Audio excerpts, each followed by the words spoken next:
So ito nga guys, sa paggawa ng edible mousse ay na-upload ko na to kasunod nito. So paki-check nyo na lang kasi isa yan sa gagamitin natin dito sa cake. At ito nga cake natin is maraming proseso bago natin mabuo. Kaya ito, nagsisimula tayo dito sa paggawa ng black na fondant at may maire-recommend ako sa inyong food color na talagang perfect for black. Ito yung Coco Sear na number 807. So, nakita nyo mga tira-tirang fondant ang ginamit ko dyan. Iba-ibang kulay. So, pag black, pwede nyo nang gamitin ang mga fondant nyo na iba't ibang kulay. At ayan na nga, pinaghalo-halo lang natin. At ito ang resulta, tingnan nyo, perfect ang pagkabla. So, ayan, baka gusto nyo yan na Coco Sear. Okay, so 807 ang kanyang number. So, ngayon magpe-prepare tayo ng ating mga fondant details dahil ang video natin for today is a soft icing cake with fondant details. Paano nga ba ito ilagay ng mga fondant details na hindi sila maglalaglagan? Eh, nagsingaw pa. So, bago naman lahat yan, i-prepare muna natin lahat ng topper. At isa nga sa topper ay ang sucker ball. So, ang ginamit ko ay itong styro ball, nakita nyo. At binabrush ko lang siya ng water para dumikit ang ating mga tiles na ilalagay. Yung ginawa natin nung una. So, pagkagawa natin, agad natin ididikit dito. So, no need na i-rest natin.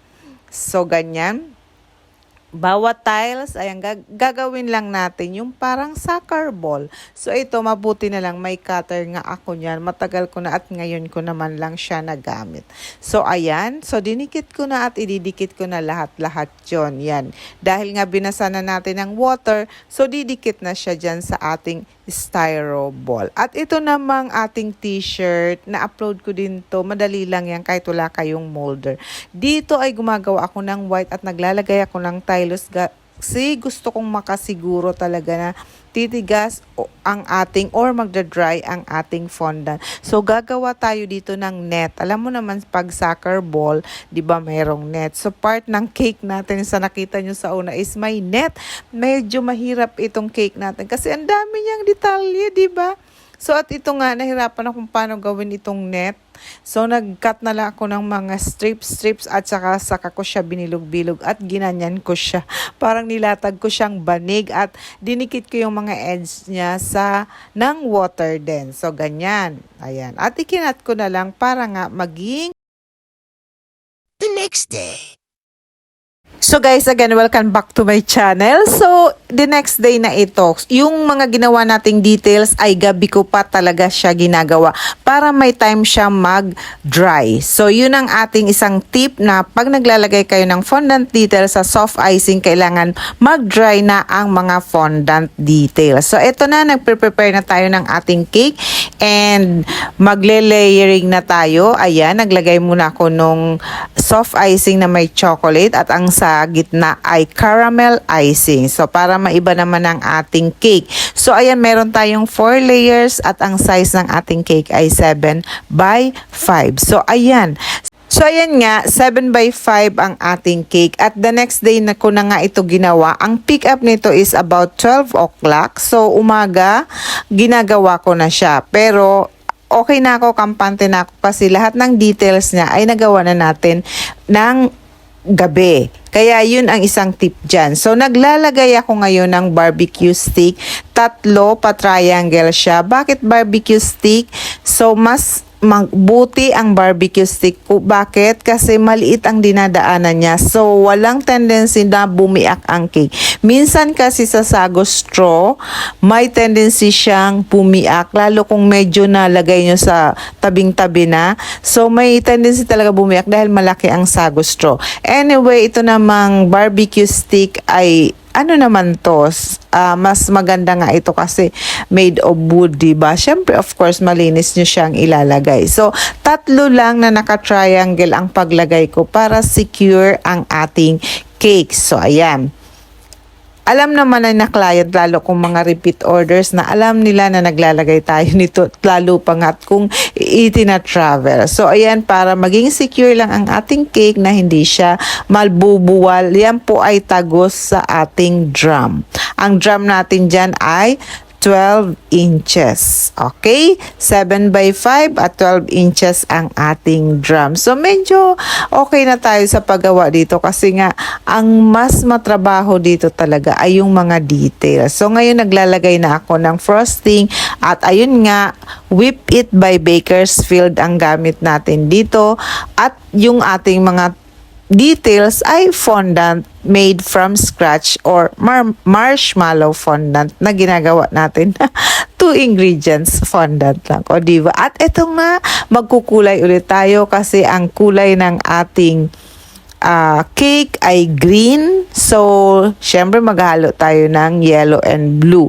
At ayan, hahalu-haluin lang natin at ang resulta niyan ang green. Mag-a-adjust na lang tayo. Tinitignan ko kasi ang combination nitong ating edible mousse na ilalagay natin sa taas. So, nagdagdag ako ng konti kasi masyado pa siyang light. So, ayan, nakita nyo. Dinagdagan ko na kasi gusto kong mag-combine naman dun sa ating mousse. Okay? So, lumot na parang lumot, parang mga damo. Pero yun ang nakita ko kasi doon sa inspiration na binigay ni client. So, gumawa tayo ng edible mousse na cake din siya at makakain natin. So, eto na yung ating cake. Covered na siya. Yan na talaga ang kulay niya. Ayan, maglalagay na tayo ngayon ng mga details. Okay?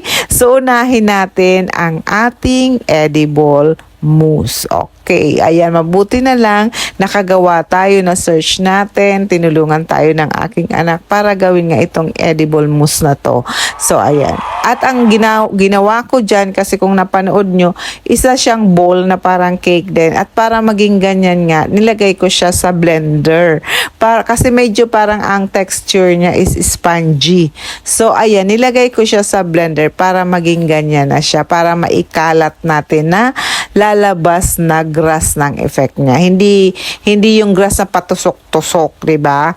Meron din naman tayo sa mga icing. Akala ko ngayon ang gagamitin ko. But no. So, nagawa natin ito, di ba? Mas bongga ito. O, ayan. Nilagyan ko din ng cover yung ating board kasi hindi siya bagay na gold. So, yan. Nilagay ko yung ano niya. At ito, maglalagay na tayo ng ating mga fondant details na kagabi pa natin ginawa. At dry na yan. Pero medyo nahihirapan ako dyan kasi nga dumi.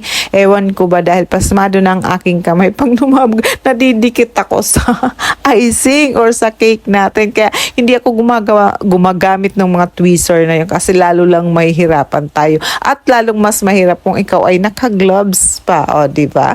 So, ayan. Tinutulak ko na lang ng ating kung ano dyan pwedeng itulak para hindi ko kamay ang magtulak dyan. So, isa-isa nating nilalagay itong mga tiles na to. At ang kagandahan, meron tayo nitong set na pang ganito talaga ng mga soccer ball team cake. Okay, so thank you sa aking client na nag-order nito. At ito po ay repeat order. Hindi lang isa, hindi lang dalawa, hindi lang tatlo. Marami na po. So thank you so much po sa inyong pagbabalik ulit. Okay? So, ayan, isa-isa nating ilalagay yan at be careful lang tayo. At mahirap pa nga kasi minsan, yung mga tiles na yan, di ba, 5 corners yan, hexagon ba ang tawag dyan? Ayan. Minsan nagkakamali yung yung positioning ba. So, kailangan ko mag-cut. Oh my gosh. So, ayan, hindi talaga. At inilagay na natin ang net. Nakita nyo kasi natuyo na yan. So, nahawakan ko na siya kasi fragile yan. Mahirap siyang ilagay. At sa sides, nilagyan ko na yun ng ating edible mousse na ginawa natin. So, nagkaroon ng effect at ang kanyang name. At ito naman, yung ating soccer ball. O, di ba, bongga? Nilagyan ko na lang siya ng stick. Ayan, kasi parang may, di ba, may nakausli. Tamang-tama lang yun kasi may tatago naman para maging secure naman yung ball na kung i-travel ay hindi siya gugulong. Gumawa na ako nito noon pa siguro 6 years ago. Medyo gumulong siya kasi hindi ko siya nalagyan ng stick. Ay, na-remember ko ang aking mga dating client. O, di ba? So, ayan na nga ang ating finished product, guys. Oh, nagustuhan nyo ba ang ating soccer ball theme cake? Ayan. Thank you so much po sa inyong lahat dyan na nakasupport lagi. Pero kung di ka pa nakapag-subscribe, ulitin ko, please subscribe at i-like nyo naman ang ating video. And don't forget to click the bell para lagi kayong updated sa ating mga videos. Thank you so much. Bye!